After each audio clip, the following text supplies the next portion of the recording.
Isang mapagpalang gabi sa inyong lahat, mga minamahal, mga taga-subaybay, sa lahat po ng nanonood ngayon. Akin pong ipinaaabot ang pagbati sa inyo pong mga tahanan. Mula po dito sa ating studio sa Northern Luzon Mission.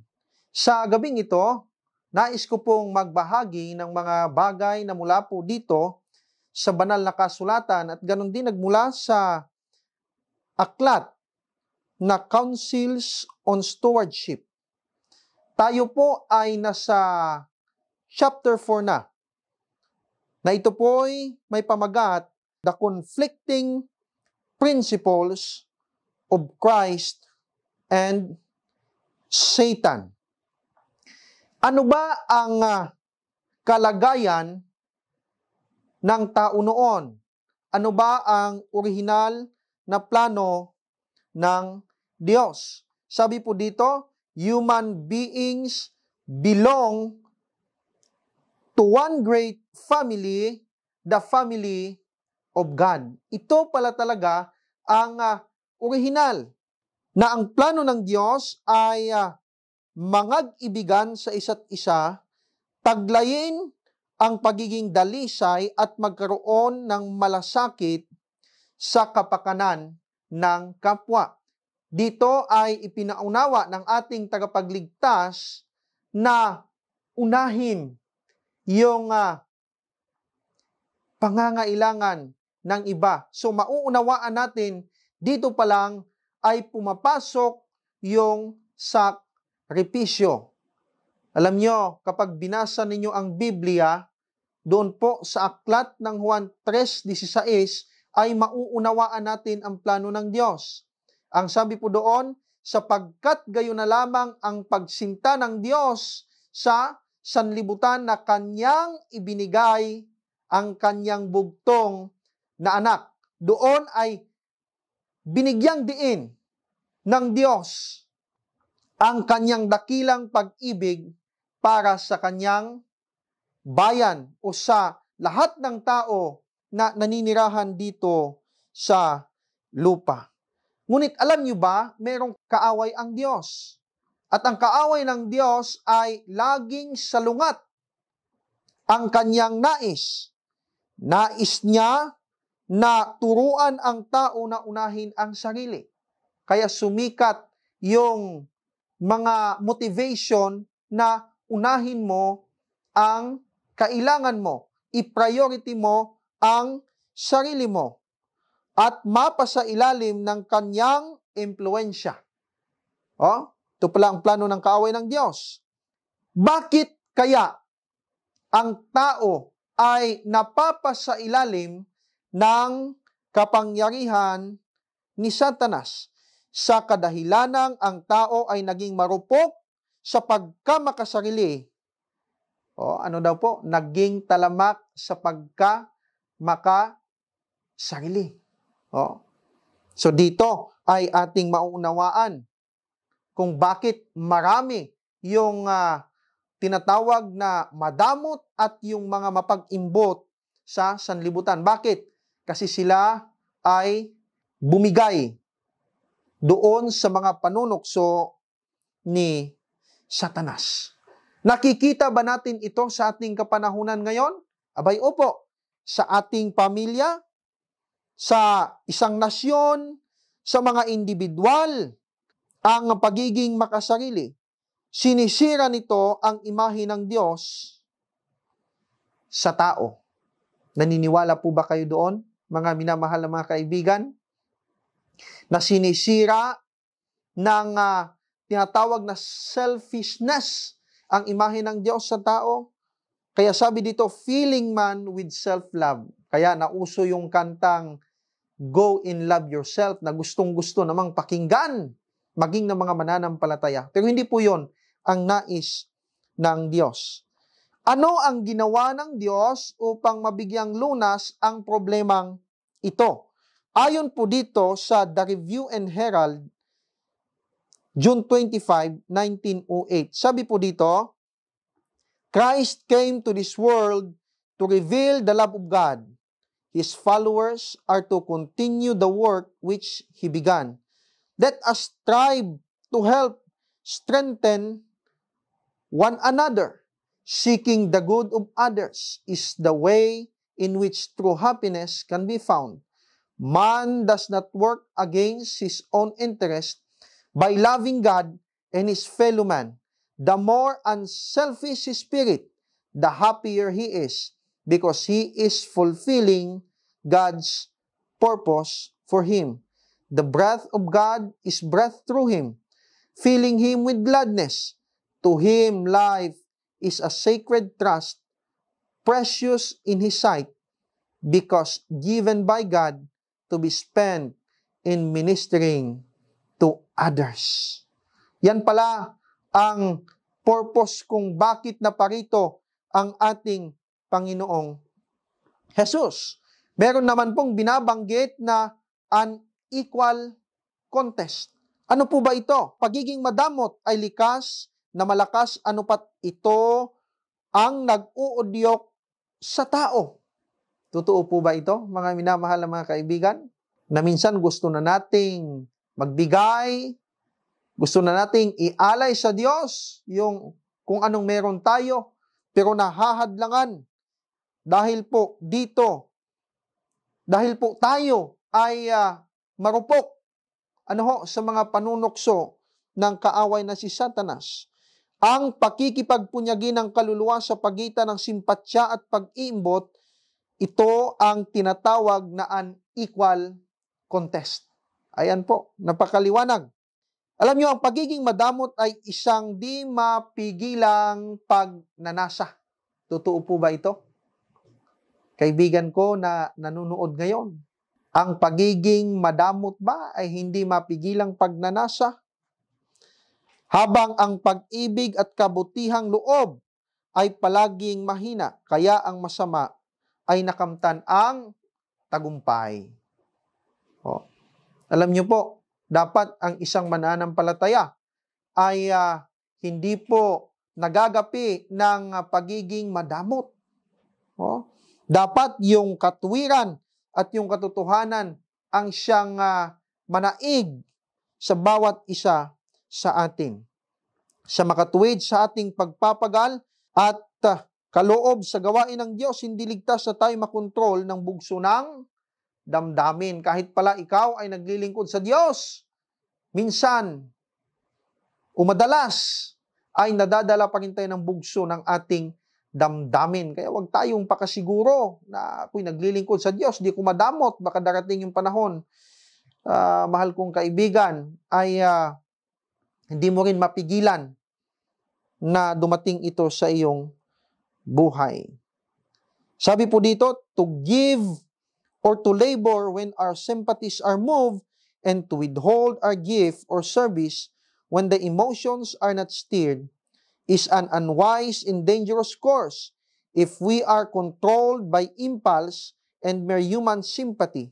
Then a few instances where our efforts for others are repaid with ingratitude, or where our gifts are abused or squandered, will be sufficient to freeze up the springs of beneficence. Christians should act from fixed principle, following the Savior example of self-denial and self-sacrifice. Ito palang binibigyang diin ng ating Panginoong Hesus, na tayo ay magsakripisyo sa ating paglilingkod. Kapatid, kaibigan, kapag ba walang gas allowance, hindi ka nakikilos. Sakripisyo din. Kapag dumating ang mga panahon na tayo kailangan maglingkod, mga kapatid, kailangan natin na sundin yung pamumuhay ng ating Panginoong Hesus na magsakripisyo. Ano po ba ang pangunahing tono ng mga turo ng ating Panginoong Hesus? Una po dito ay binigyang diin niya yung pagsasakripisyo ng sarili. Ito ay kanyang ipinamuhay. Sabi po dito, Christ gave in His life on earth a true representation of the power of the gospel. nakikita kaya o makikita kaya sa ating mga mananampalataya ito pong kagaya ng sakripisyo ng ating Panginoong Hesus? Ibig sabihin ba, Pastor, kailangan pa nating magpapako sa cross? O saktan yung ating mga sarili para maipahayag natin ang sakripisyo? Hindi na po, kasi ginawa na po yan ng ating Panginoong Hesus. Ang sakripisyo po dito ay yung tipong uunahin mo yung bagay na makapagbibigay luwalhati sa Diyos kesa sa alok ng sanlibutan. To every soul who will suffer with Him in resistance of sin, in labor for His cause, in self-denial for the good of others, He promises a part in the eternal reward of the righteous through the exercise of the Spirit that characterize His life work.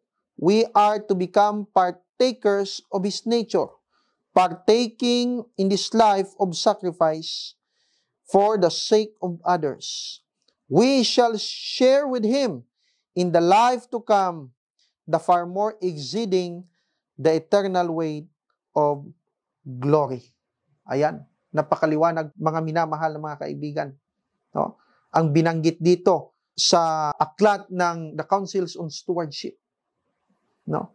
Na meron tayong bahagi sa kaharian ng Diyos kung tayo ay mamumuhay ng may kaakibat na sakripisyo. Ano po ba ang ating gagawin bilang isang mananampalataya?